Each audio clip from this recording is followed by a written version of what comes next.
Aduna kitay bagong nisulod nga balita, ang low pressure area nga nasigpatan sa Luzon nahimo ng tropical depression. Ginganlan kinig Esther ay kalamang bagyo nga misulod sa nasod karong tuiga.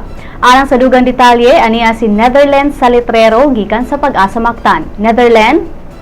Maayong hapon mo kini ang pinakaulahing kalambuan sa tong panahon karong adlaw, Hunyo 10. Ang low pressure area na nahimutang sa Basco, Batanes, nahimo na kining tropical depression na gipanganlang Esther. Gani ang alas 10 sa buntag, ang center sa tropical depression Esther gi-estimate base sa tong satellite data na nahimutang sa 120 kilometers north sa Basco, Batanes. Aduna kini gikusgon nga hangin nga 55 kilometers per hour ug gi-forecast kini nga maglihok sa direksyon nga northeast sa gipaspason nga 20 kilometers per hour. Ang tropical depression Esther gi-expect nga maabot sa 540 kilometers northeast sa Basco, Batanes ugma sa buntag o pag-abot sa Huwebes sa buntag gawas na kini sa Philippine Area of Responsibility. Signal number 1 ang ipasaka karon sa Batanes Group of Islands, Calayan ug Babuyan Group of Islands. Alang sa dugang pang-update, bisita ang among Pag-asa website sa www.pagasa.tosc.gov.ph. Ikan diri sa Pag-asa Mactan, kini si Ned sa letrero. Daghang salamat.